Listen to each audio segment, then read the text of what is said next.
So my ex-mother-in-law called me 3 weeks ago, and the first thing she said was that her son had just left her house and he was driving to me and I needed to leave. Not go somewhere else in my apartment. Leave. Get in my car and drive somewhere he wouldn't think to look. I'm going to back up, because none of this makes sense without context, and honestly, I'm still trying to process everything that happened. Some of you might remember me posting in relationship advice when I was trying to figure out if my marriage was worth saving. I deleted that account, but I'm back because I need to get this out somewhere, and my therapist is on maternity leave and I can't afford the substitute she recommended. I was married to Kyle for 4 years. We met when I was 23 and he was 26. Got engaged after a year, married 6 months after that. Everyone told me it was fast, but when you know, right. That's what I kept telling myself anyway. When we were dating, he would show up at my job with lunch just because he was thinking about me. He planned this whole surprise trip to Savannah for my birthday where he'd researched all these little boutiques and restaurants he knew I'd love. I felt like the luckiest woman alive. But there was this other side to him that I didn't see until we moved in together after the wedding. Not violent, not at first anyway. Just this coldness that would come out of nowhere. We'd be having a totally normal evening and I'd say something, I never even knew what, and he'd just shut down completely. Wouldn't talk to me for hours, sometimes a whole day. When I'd ask what was wrong, he'd say I should know. That if I really loved him, I wouldn't have to ask. I grew up in this little town outside of Tulsa where my parents still live. It's one of those places where everyone knows everyone's business and you can't go to the grocery store without running into 3 people from church. When I married Kyle, we moved to his hometown in Tennessee, about 2 hours outside of Nashville, in this rural area where his family had been for generations. His mom, Miranda, lived about 20 minutes from us in the house Kyle grew up in after his dad passed. His sister, Talia, lived in Nashville but came home most weekends. Miranda was always kind to me. Like, genuinely kind. Not that fake Southern hospitality thing where they're sweet to your face and talk about you the second you leave. She would call just to check in, not to talk to Kyle, but to talk to me. She'd invite me over for coffee when Kyle was at work, and we'd sit on her porch, and she'd tell me stories about raising Kyle and Talia as a single mom after their dad died when Kyle was 12. The first time Kyle put his hands on me was about 18 months into the marriage. We were arguing about the dishes, which sounds so stupid typing it out, but that's how these things start, right? It's never some big dramatic moment. It's dishes, it's laundry, it's you forgot to text me back. He grabbed my arm hard enough to leave bruises and pushed me into the kitchen counter. When I tried to leave the room, he blocked the doorway and told me we weren't done talking. I spent that whole night wide awake while he slept next to me like nothing happened. The next morning, he made me breakfast and acted like everything was fine, and when I finally brought it up, he said I was being dramatic and he barely touched me. That became the pattern. Something would set him off. He'd get physical or say something so cruel I couldn't breathe. Then the next day, everything was sunshine and he was the man I fell in love with again. I know how this sounds. I know people are going to ask why I didn't leave sooner. Trust me, I've asked myself that question 1,000 times. The answer is complicated. Part of it was that he had isolated me from most of my friends, without me even realizing it. Anytime I wanted to see someone, he'd have a reason why it wasn't a good time, or why that person was a bad influence, or why did I need other people when I had him. Part of it was financial. He controlled all our money and gave me an allowance like I was a child, even though I was working full-time. And part of it, honestly, was that I really believed it was my fault. That if I could just figure out the right way to be, the right things to say, the right way to anticipate his moods, I could make it work. Miranda saw the bruises once. It was maybe 6 months before I finally left. We were having dinner at her house and I reached for something and my sleeve rode up and she just stopped mid-sentence. Kyle wasn't in the room. He'd gone to get something from the car. And Miranda looked at me with this expression I'll never forget, and she said she'd seen that same look on her own face 30 years ago. She didn't say anything else because Kyle came back in. But when I was leaving, she hugged me longer than usual and told me her door was always open. Day or night, no questions asked. I finally left Kyle. The final thing wasn't even the worst thing he'd done. That's not how leaving works. It was just the moment when something in me clicked and I knew if I stayed, I was going to die in that house. He'd thrown a glass at me and it shattered against the wall next to my head, and he stood there looking at me with this expression like he was calculating whether he should have aimed better. I packed while he was at work the next day. Called my parents and told them I was coming home. Didn't tell anyone else, not even Miranda, because I was terrified he'd find out before I could get out. Just loaded everything I could fit into my car and drove the 8 hours back to Oklahoma without stopping. The first few weeks were this weird combination of relief and absolute terror. Relief because I was out, because I could sleep without one eye open, because I could breathe for the first time in years. Terror, because I knew Kyle and I knew he wasn't going to just let me go. He called constantly, dozens of times a day. Left voicemails that alternated between begging me to come back and telling me I was making the biggest mistake of my life and I'd regret this. I blocked his number, but he'd call from other phones. He showed up at my parents' house twice in the first month. Both times, my dad answered the door and told him to leave, and Kyle acted all reasonable and concerned. Like I was the one with a problem, like he was just a worried husband trying to reach his wife. My dad saw right through it, but what can you do when someone's standing on your porch acting normal and you can't prove anything? The divorce was ugly. Kyle fought everything. Every single thing. Even stuff he didn't want just because he didn't want me to have it. We had this coffee table that was mine from before we got married. Literally just a coffee table. And he contested it for 3 months. It cost us both more in legal fees than the table was worth, but that wasn't the point for him. The point was making my life as difficult as possible for as long as possible. Miranda called me a few times during this period, always when she knew Kyle wouldn't be around. She apologized for her son, which honestly broke me a little because what do you even say to that? She told me she was proud of me for leaving, that she wished she'd had the strength to leave Kyle's father when she had the chance before he died, that she'd made her peace with it, but she didn't want me to have the same regrets. The divorce was finalized about 2 months ago.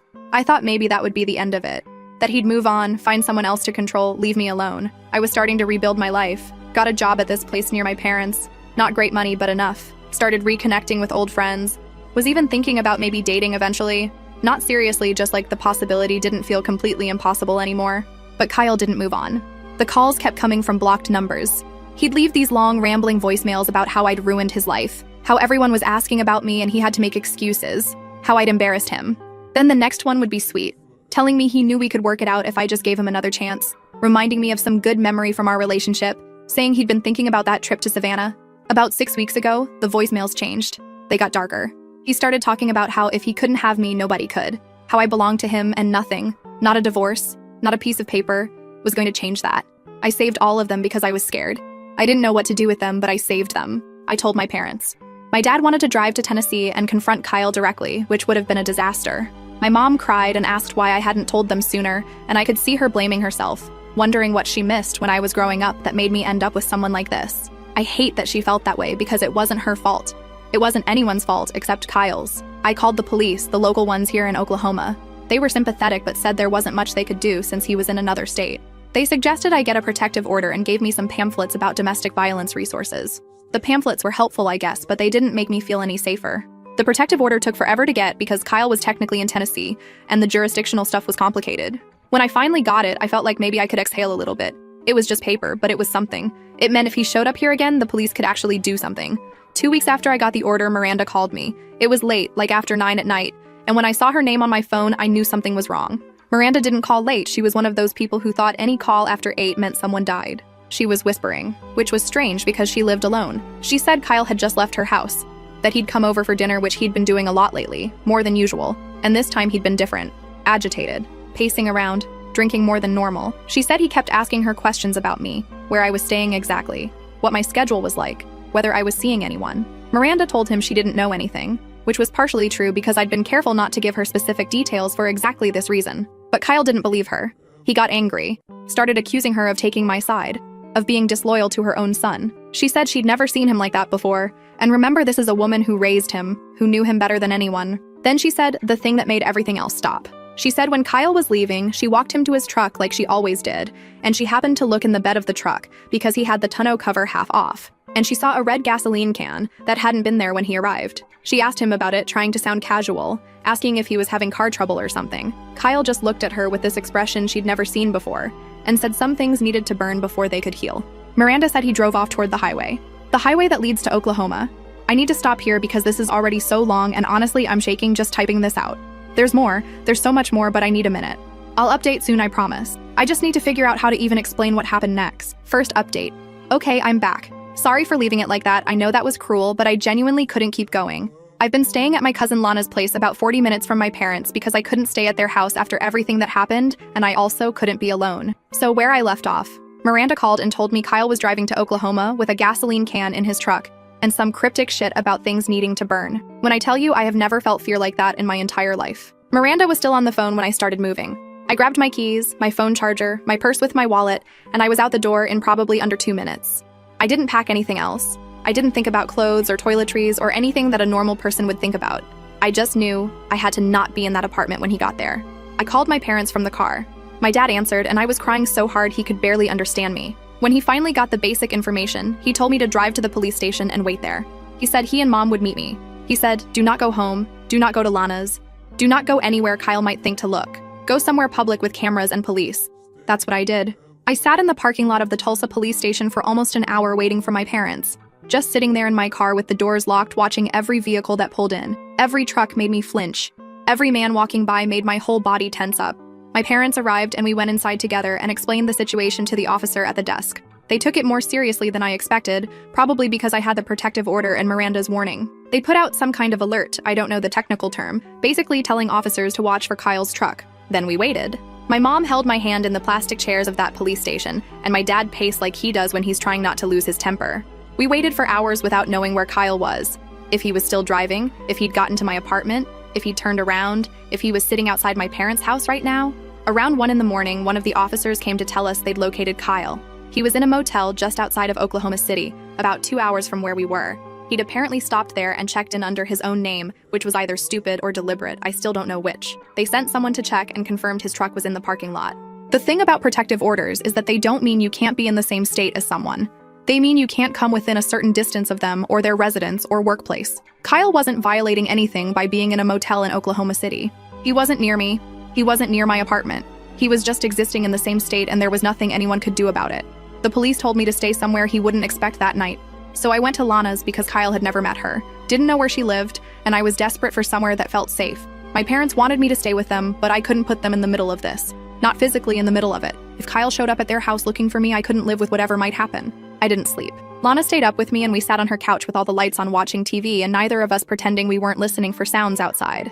Every time a car drove down her street, I stopped breathing until it passed. In the morning, Miranda called again. She said Kyle had come back, that he'd driven all that way and then just drove back without doing anything as far as anyone could tell. He showed up at her house around 9 a.m. looking exhausted, she said, and acting like nothing had happened. When she asked him where he'd been, he said he just needed to clear his head, that driving helped him think. She asked about the gasoline can. He said it was for his lawnmower.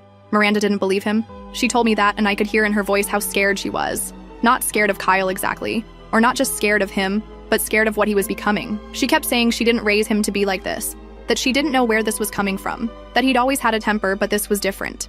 I asked her what she meant by different, and she got quiet. Then she said something I haven't been able to stop thinking about. She said the last few months Kyle had been talking about me like I was still his wife, not like his ex-wife, like I was something that belonged to him and had been stolen. She said he referred to our apartment, the one in Tennessee that I hadn't lived in for 8 months, as our home, like I was just temporarily away. He talked about when I came back, not if. She said she'd tried to gently remind him that I wasn't coming back, that the divorce was final, that he needed to accept it and move on. And he'd looked at her and smiled and said she didn't understand how love worked. That's when I knew this wasn't going to just go away. This wasn't a phase or grief about the divorce or him processing things in his own time. This was something else. Something that was going to keep escalating until someone made it stop.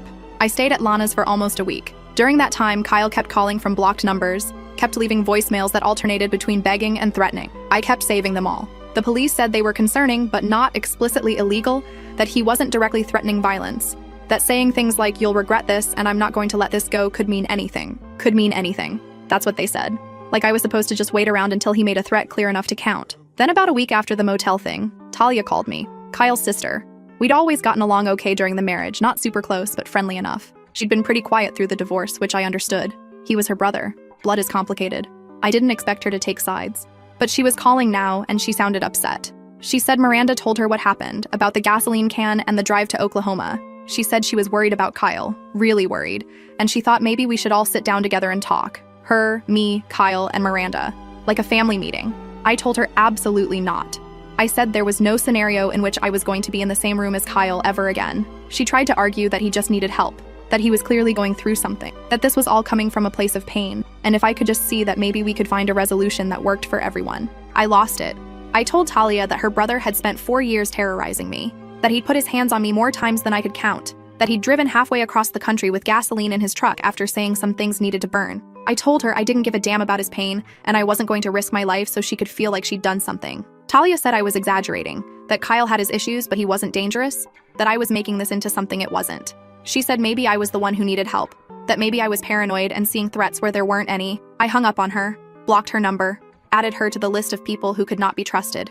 What I didn't know then, what I wouldn't find out until later, was that Talia had already talked to Kyle, had already told him that I was staying with a cousin somewhere outside of Tulsa. She didn't know exactly where, but she knew enough. She'd given him information without thinking about what he might do with it. Miranda found out and called me immediately, and that's when things got so much worse. Second update. Okay, so I know I left everyone hanging, and I'm sorry, but things have been absolutely insane, and I'm only now at a point where I can sit down and type this out without my hands shaking too bad to hit the right keys. When I ended the last post, Miranda had just found out that Talia told Kyle I was staying with a cousin near Tulsa. Let me explain why that was such a big deal because I don't think I made it clear enough. Kyle didn't know I had a cousin named Lana. He'd never met her, never heard me talk about her really, because Lana and I had grown apart during my marriage. The way you grow apart from everyone when someone is slowly isolating you from your entire life. But Tulsa isn't that big and there aren't that many suburbs around it, and Kyle is smart. Give him a starting point and he'll figure out the rest. Miranda was furious with Talia in a way I'd never heard before. She called me that same night she found out, and I could tell she'd been crying. She kept apologizing over and over, saying she never should have told Talia anything, that she thought she could trust her own daughter, but clearly she was wrong. She said Talia had always been protective of Kyle, always made excuses for him, but this was different. This was actively putting me in danger, and Talia couldn't see it or didn't want to. I asked Miranda what exactly Talia had told Kyle. She said Talia admitted to telling him that I was scared and hiding out at some cousin's place near Tulsa because I thought he was going to hurt me. She'd framed it like she was trying to help. Like if Kyle just knew how afraid I was, maybe he'd back off and give me space. Like fear was going to make him reasonable when nothing else had. Miranda said Kyle's response was that I had no reason to be afraid, that he would never hurt me, that he loved me more than anything and just needed to talk to me face to face so we could work through this. That's what he said to Talia, and that's what Talia believed because she wanted to believe it because the alternative was admitting her brother was dangerous. I called Talia myself. I know I said I blocked her, but I unblocked her because I needed her to understand what she'd done. Not so she'd apologize, not so I'd feel better, but because maybe if I could get through to her, she'd stop feeding Kyle information. The conversation was a disaster from the start. Talia answered and immediately started talking about how I needed to calm down, how everyone was overreacting, how Kyle just wanted closure. I cut her off and told her closure wasn't showing up in someone's state with gasoline in your truck after saying things need to burn. She said I was taking that out of context. I asked her what possible context made that okay. She didn't have an answer, but she kept trying to find one. I told Talia about the bruises. I told her about the time Kyle threw a glass at my head. I told her about the nights I slept with my keys in my hand in case I needed to run. I told her things I hadn't told anyone except Miranda and my parents because I thought maybe if she heard it directly from me, she'd get it. She was quiet for a long time and then she said that wasn't the brother she knew, that Kyle had always been intense but never violent, that maybe I misremembered or maybe I'd done something to provoke him. Like I deserved to have glassware thrown at my skull because I said the wrong thing at dinner. I told Talia that I was done trying to make her understand, that her brother was stalking me and she was helping him, and if anything happened to me, it would be on her conscience. She started crying and saying I was being cruel, that she was just trying to help everyone, that family was supposed to stick together. I told her I wasn't her family anymore and Kyle had made sure of that. For the next few days, nothing happened, which somehow made it worse because I kept waiting for the other shoe to drop. I'd check my phone constantly, jump at every notification, watch the street from Lana's window like Kyle was going to materialize out of thin air. The fear was exhausting in a way I can't really describe, like being tired all the time but also unable to sleep. Then Kyle called me, not from a blocked number, from his actual phone with his name on the screen. I stared at it ringing for probably 10 seconds before I answered. I don't know why I answered. Some part of me thought maybe if I talked to him directly I could make him understand that it was over, that there was nothing left to fight for, that he needed to move on. I was wrong, but I didn't know that yet. His voice was calm when he answered. He said my name like a question, like he wasn't sure I'd actually pick up. I said I was here. He asked how I was doing and I laughed, this harsh, angry sound that surprised both of us. I asked him how he thought I was doing. Running from him, hiding at relatives' houses, afraid to go back to my own apartment. Was that what he wanted to know? He said he was sorry, that he never meant for things to get this out of hand, that he'd been struggling since I left and he wasn't handling it well, and he knew that. He said he'd been doing some thinking and he realized he needed to make some changes and he wanted me to know he was committed to being better. I asked him if that's why he drove to Oklahoma with a gasoline can in his truck. Silence. Then he said his mom shouldn't have told me about that it wasn't what I thought, that he'd never hurt me, never in a million years, that the gas was for something else entirely, and I was taking it the wrong way. I asked him what I was supposed to think when my ex-husband drives halfway across the country after saying things need to burn. He said I was twisting his words, that burn was a metaphor for letting go, for cleansing, for starting fresh. He said he'd been planning to have a bonfire, to burn old photos and memories, to symbolically release me so he could move forward. I didn't believe him. I told him that. I said even if that was true, which I didn't think it was, driving to my state in the middle of the night wasn't how you let someone go. That was how you scared them. That was how you made them feel hunted. He asked me if I really thought he was capable of hurting me. After everything we'd been through, after 4 years of marriage, did I really think he was a monster? I said I didn't think anything. I knew. I knew what his hands felt like when he grabbed me. I knew what it felt like to have glass shatter next to my head. I knew what it felt like to lay awake wondering if tonight was the night he went too far. He said I was remembering things wrong, that I was making him out to be someone he wasn't, that he'd never laid a hand on me, not once. And if I believed that, then maybe I was the one who needed help. I told Kyle I had photos of the bruises. I'd taken them secretly and saved them to a cloud account he didn't know about. I told him I had voicemails, dozens of them, some begging, some threatening, all proof that he'd been harassing me for months. I told him I wasn't confused or crazy or misremembering. I had evidence, and if he ever came near me again, I'd use it. He laughed, and then his voice changed completely, dropped that fake, gentle tone, and became the Kyle I knew from all those terrible nights. He said evidence didn't matter when no one would believe me. He said his family knew the truth about me and so did everyone in our town, and if I tried to smear his name, he'd make sure everyone knew what kind of person I really was. I asked him what kind of person that was. He said the kind who abandons their husband when things get hard. The kind who runs away instead of working on problems. The kind who turns family against each other and poisons his mother against her own son. He said I'd already taken Miranda from him, that she looked at him differently now, and that was my fault. I hung up. I was shaking so bad I almost dropped the phone. Lana came running in because apparently I'd been yelling without realizing it. She asked what happened, and I couldn't even speak. Just handed her my phone so she could see the call log. See that it was him. Lana wanted to call the police. I told her they wouldn't do anything because he hadn't explicitly threatened me. That's the sick joke of all this. He can terrify me, stalk me, drive to my state with gasoline, call me, and deny all the abuse. And none of it counts as an actual threat because he's careful with his words. I called my dad. Told him about the conversation. Told him I was done hiding and done running. I wanted to go back to my apartment, the one I'd been too scared to return to. I wanted to reclaim my life. My dad said he'd come with me, that we'd go together, that I didn't have to do any of this alone. We went the next day. My apartment felt strange after almost 2 weeks away. My friend had done a good job cleaning it out, but some stuff was still there. Things too big to fit in her car. A bookshelf, some furniture, the smell of the place, that specific combination of old building and the candle I always burned. I was standing in the living room looking around when there was a knock at the door. My dad tensed up immediately, moved toward it, asked who it was. No answer. He looked through the peephole and then looked at me with this expression I'll never forget. He said it was Kyle. My body went cold. Kyle was supposed to be in Tennessee. Kyle wasn't supposed to know I was here. We'd been so careful, hadn't told anyone except my parents about coming to the apartment today. My dad told me to go to the bedroom and stay there. I told him no, I wasn't hiding anymore. Not from Kyle, not in my own home. We argued in whispers for a few seconds while Kyle knocked again, louder this time, saying my name, saying he just wanted to talk. Finally, my dad opened the door. Not all the way, just enough to see Kyle standing there. Kyle looked surprised to see my dad, clearly hadn't expected anyone else to be there. He tried to look past my dad into the apartment and I stepped forward so he could see me. I wanted him to see me. I wanted him to know I wasn't cowering anymore. Kyle started talking immediately, saying he knew I was upset, he knew things had gotten out of hand, but if I would just hear him out for 5 minutes, he could explain everything. He said he'd driven all this way because I wasn't answering his calls, and he needed me to understand. He said he loved me. He said he'd always love me. He said we took vows, and those meant something. Or at least they did to him. My dad told Kyle he needed to leave, that there was a protective order, and Kyle was violating it right now just by standing there. Kyle said he didn't care about the order, that piece of paper didn't mean anything, that our marriage meant more than any legal document. I stepped past my dad. He grabbed my arm trying to stop me, but I shook him off. I stood in the doorway, maybe 3 feet from Kyle, and I told him exactly what I thought of him for the first time in my entire life. I told him he was a coward who hit women and then pretended it didn't happen. I told him he was a manipulator who isolated me from everyone who loved me so he could control me completely. I told him the 4 years I spent with him were the worst years of my life, and every single day since I left had been better than any day I spent as his wife. I told him he disgusted me and I felt nothing for him anymore except pity for whatever emptiness inside him made him think this was love. He looked at me like I was something to be dealt with, not a person, just an obstacle. He said I'd regret this. Not angry, not yelling, just calm and certain. He said I had no idea what I'd started. Then he turned and walked away, got in his truck and drove off. My dad wanted to call the police immediately. I said yes, we should, but I already knew nothing would come of it. Kyle would say he didn't know the apartment was my residence since I'd been staying elsewhere. He'd say he just wanted to have a civil conversation. He'd say I was exaggerating and making things up, and the police would have to take his word for it because that's how this works. What I didn't know, what I wouldn't find out until 2 days later, was what Kyle did after he left my apartment, where he went, what he bought, what he was planning. Miranda called me.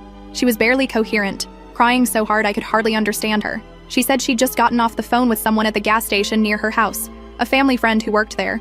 The friend had called to ask if everything was okay with Kyle because he'd come in and bought 3 more gasoline cans and filled them all up, and he'd been talking to himself in the parking lot for almost 20 minutes before driving off. 3 more cans, plus the one he already had. 4 gasoline cans.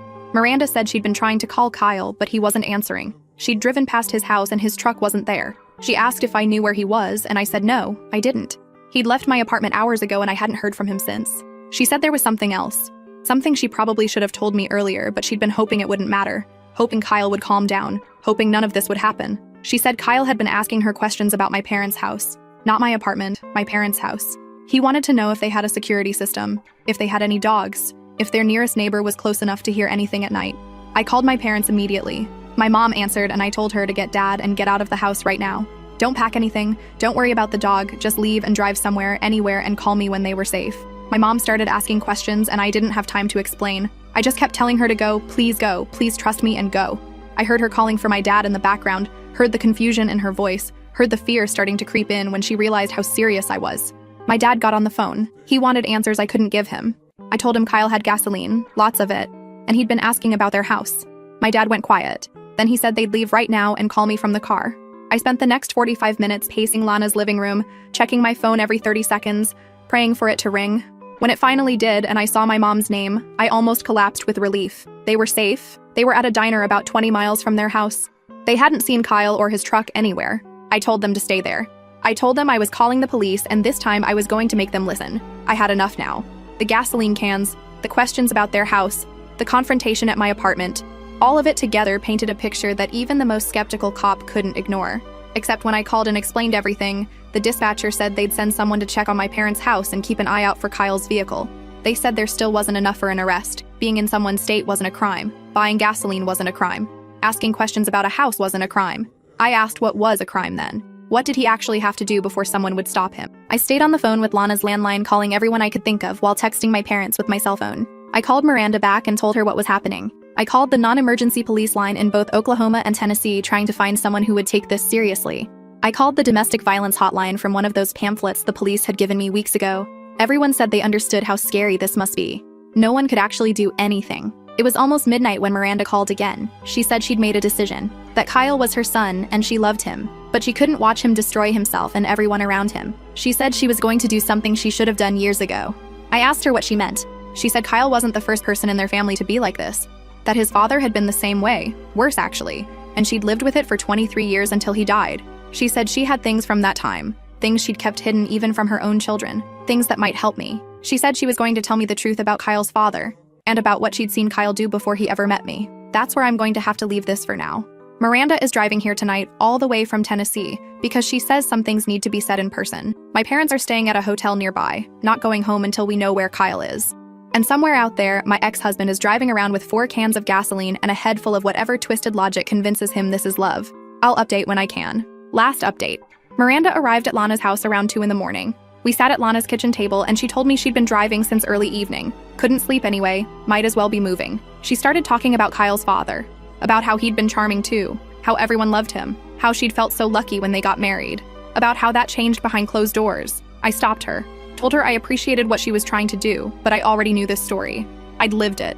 What I needed to know was what she'd meant about Kyle doing things before he met me. Miranda got quiet, picked at a thread on her sleeve. Finally, she said when Kyle was 19, he'd had a girlfriend named Emmeline. The relationship ended badly. Emmeline had moved across the state afterward and refused to talk to anyone from their town ever again. Miranda never knew exactly what happened, but she'd seen bruises on that girl too. She told herself it was nothing, that Kyle was young, that he'd grow out of it. She'd been wrong. I asked why she never told me any of this. She said she wanted to believe Kyle had changed, that when he brought me home and I was so happy and he seemed so different, she convinced herself the thing with Emmeline was a one-time mistake. She said she'd failed me, and she knew it.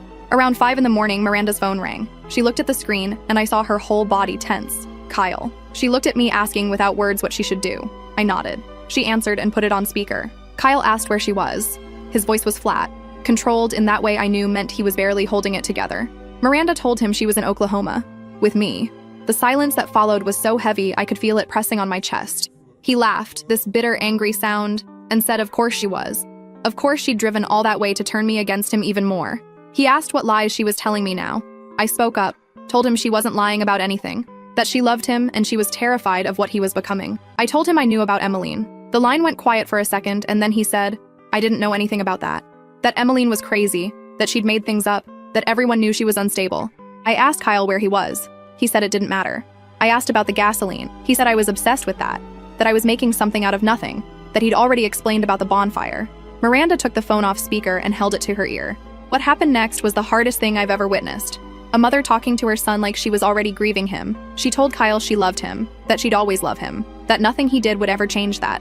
But she also told him she couldn't protect him anymore, that she'd spent his whole life making excuses and looking the other way, and it had only made things worse. I could hear Kyle through the phone, not the words but the tone, angry, accusing her of choosing me over him, of betraying her own son, of being just as bad as everyone else who'd abandoned him. Miranda told Kyle he needed help, not her covering for him, not Talia pretending nothing was wrong, actual professional help for whatever was broken inside him. She said if he got that help, she'd be there every step of the way. But if he didn't, If he kept going down this path, she was going to have to choose between being his mother and being a person she could live with. And she'd already spent too many years being someone she couldn't live with. Kyle hung up on her. We didn't hear anything for almost 6 hours. Miranda tried calling him back multiple times, but he never answered. My parents stayed at the hotel. Lana stayed with us even though I told her she didn't have to. We all just waited, nobody saying what we were all thinking. That somewhere out there Kyle was driving around with gasoline and rage and nothing left to lose. The police called my parents around noon. Kyle had shown up at their house. A neighbor had seen his truck in the driveway and called it in because my dad had warned everyone on the street about the situation. By the time officers arrived, Kyle was just sitting in his truck in the driveway with the engine off. The gasoline cans were in the truck bed. All 4 of them, but they were still sealed. He hadn't done anything. He was just sitting there. They arrested him for violating the protective order. Finally, something they could actually charge him with. When they searched his truck, they found a lighter and some rags along with the gas cans. He tried to say it was all for yard work, but the officer who called my parents said they weren't buying it. Kyle is in custody now. There's a hearing next week. His lawyer is arguing that he never actually threatened anyone, never did anything with the gasoline, just made some poor choices during an emotional time. Maybe that's true legally. Maybe he'll get out with a slap on the wrist. I don't know. What I do know is that Miranda gave a statement to the police, told them everything she'd told me about Kyle's behavior, about his father, about the things she'd seen over the years. Talia found out and called her mom screaming about betrayal and family loyalty. Miranda told Talia she was welcome to keep lying to herself if that's what she needed, but she was done participating. My parents went home yesterday. My dad hired someone to install better locks and a security camera. I'm back at Lana's for now. I don't know how long I'll stay. I still don't know what would have happened if he'd gotten to my parents' house before someone called the police. If those gas cans would have stayed sealed. If whatever he was planning was just a fantasy he liked to terrify me with, or something he actually intended to do. I guess I'll never know. And maybe that's the worst part. Living with the almost, the what if, the knowledge that the only thing standing between me and whatever Kyle had planned was his mother's courage and a neighbor who paid attention. That's where I'm at. Still scared sometimes, but also still here.